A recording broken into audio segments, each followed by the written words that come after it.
Fala pessoal, tudo bem? Eu sou o professor Leonardo Nascimento e eu vou falar um pouco para vocês hoje sobre a palpação de localização da cabeça longa do bíceps. Porque muitos profissionais, especialmente médicos ortopedistas, médicos do esporte, fisioterapeutas e até muitos clínicos em geral precisam dessa referência, de palpação para alguns procedimentos, para alguns testes provocativos. Então, qual que é a acurácia dessa palpação? É um ponto de referência importante, muitos precisam desse ponto de referência, dessa palpação de localização desse ponto de referência, mas como é que isso aí é realizado? O que a literatura científica fala dessa localização? Aí foi feito um estudo, quer ver, vou pegar para vocês o ano do estudo aqui. Foi feito um estudo em 2011, tá? Accuracy of palpating the long head of the biceps tendon, an ultrasonographic study. Então foi feito um estudo com ultrassom. Então foi verificado a acurácia com ultrassom. Então, quer ver? Esse estudo foi feito um estudo piloto, prospectivo, simples, cego, para determinação da acurácia da palpação da cabeça longa do tendão do bíceps dentro do sulco intertubercular com o uso da localização ultrassonográfica como padrão ouro. Então já fica a dica para vocês, quem quiser fazer algum estudo de validação de palpação, uma das melhores coisas que a gente tem que utilizar é o ultrassom. Agora eu vou explicar para vocês como é que esse estudo foi feito, para a gente ter como referência como usar o ultrassom, porque não adianta você conseguir localizar a estrutura com ultrassom.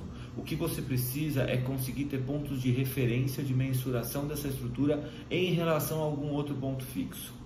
Tá bom? Então, por exemplo, se o ultrassom consegue visualizar essa estrutura, qual a outra estrutura mais próxima a ela que você consegue visualizar para ter isso como referência para fazer o seu estudo? Mas calma, vamos voltar para o tendão da cabeça longa do bíceps aqui.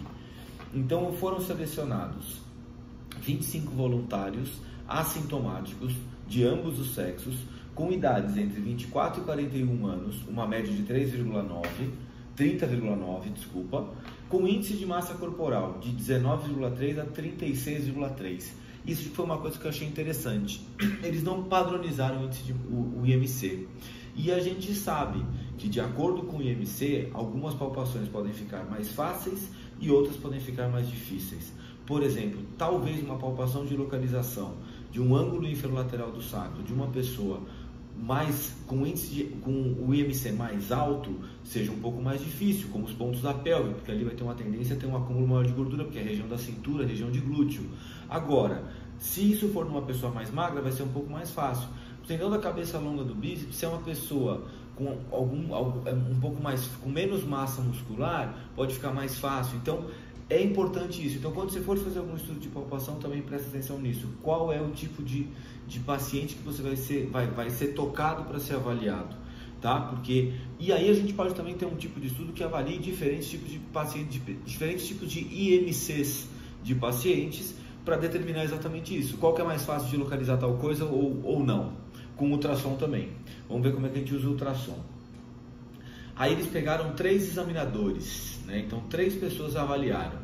Uma pessoa, um dos caras era o médico da equipe esportiva. O outro era o residente da equipe esportiva.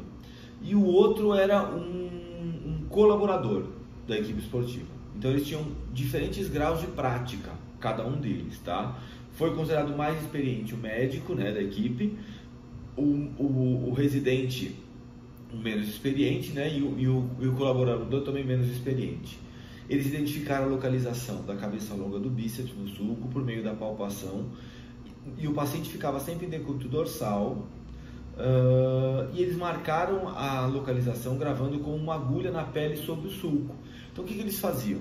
Eles palpavam, e aí no ponto que eles achavam que era a região, eles colocavam uma agulha assim, tá? Dessa forma como está meu dedo aqui, E aí essa agulha era fixada com uma fita. E aí depois vinha e fazia o ultrassom exatamente aqui em cima dessa agulha. Por quê? Na imagem do ultrassom você vai ver assim, aqui em cima vai estar a pele e a agulha vai fazer uma sombra para cá. Essa sombra que a agulha faz para baixo, eles mediram na distância até o tendão. Então aqui embaixo poderia ter, por exemplo, 2 pontos. Então vinha aqui a sombra da agulha com o cabeçote do ultrassom, quanto que isso estava de distância do tendão ou se isso estava no ponto exatamente em cima do tendão, né? Esse era o parâmetro deles. Então, e aí depois disso vinha um quarto examinador que desconhecia a ordem de palpação que tinha sido realizada antes e avaliava a acurácia de onde estava aquele alfinete, né? Aquela agulha em relação ao ultrassom. E aí eles mediram uma confiabilidade disso, né? Quem estava mais próximo do tendão, quem estava mais longe do tendão. A colocação da agulha em relação ao sulco foi classificada como estando dentro do sulco, medial ou lateral. Então eles tinham, né? O sulco está aqui, então eles podiam estar medial, então foi o erro interno. Eles podiam estar lateral, né? Que foi o erro para fora, ou eles podiam estar exatamente em cima do sulco. Então foi delimitado o erro. É importante medir essas coisas, por quê? Quando você mede essas coisas, você vê o comportamento motor da tarefa.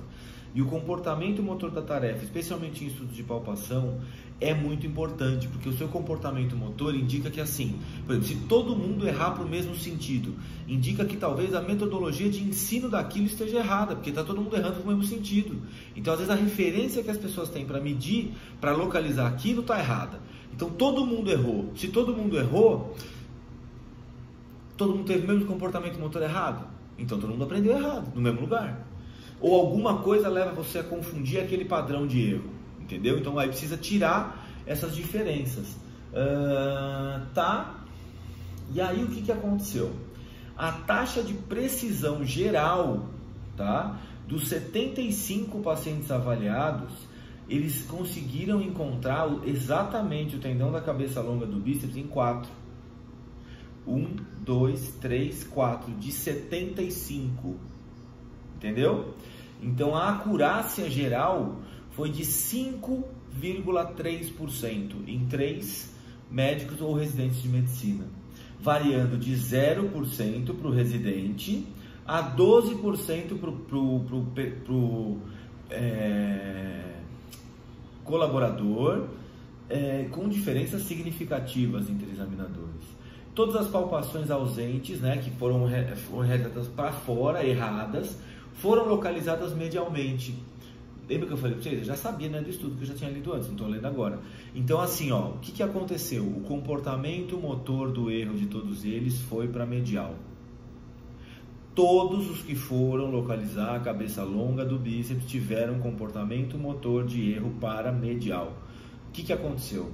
Eu tenho as fibras do deltoide anterior, por exemplo, aqui. Essas fibras do deltoide anterior podem me induzir ao erro, porque elas vão ter mais ou menos o mesmo sentido desse ligamento transverso que a gente está querendo achar, que o tendão da cabeça longa do bíceps está lá dentro.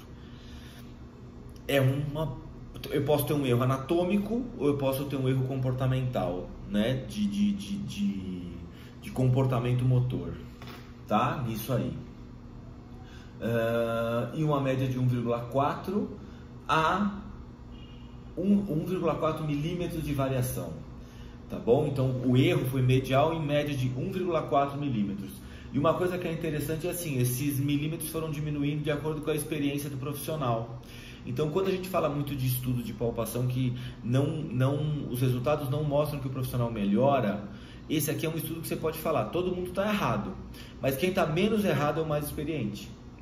Ele tem um erro menor, porque o mais experiente ele erra mais ou menos por 0,6 e o menos experiente erra por 2,2. A média vai para 1,4.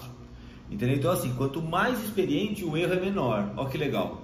Quer dizer que para alguma coisa serve a experiência, mas ainda está errando.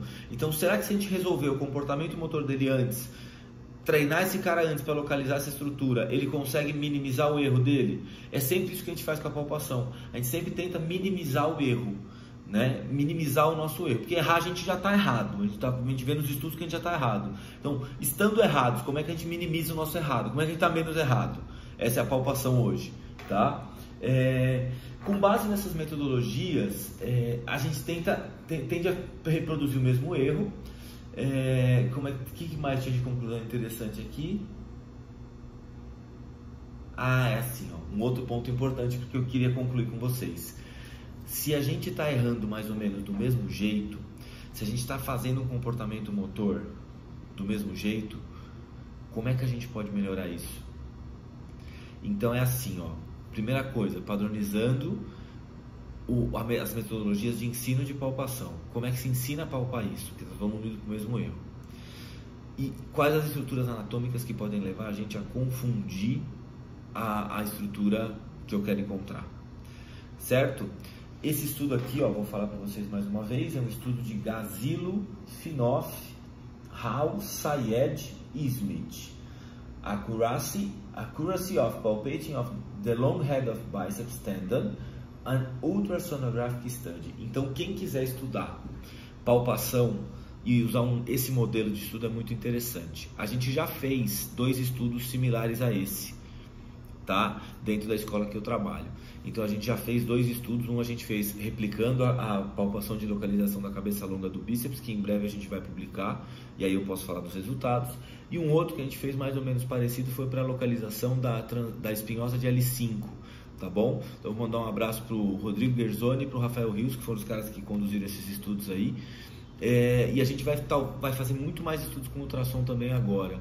E esse é um modelo de estudo interessante. Então dá uma lida nesse estudo, vê o que vocês acham e comenta aí do vídeo o que vocês acharam, quais as dúvidas de vocês e como que a gente pode melhorar a nossa palpação. Como é que a gente minimiza o nosso erro? Essa é a pergunta que fica para vocês, tá bom? Obrigado, galera. Beijão e até a próxima.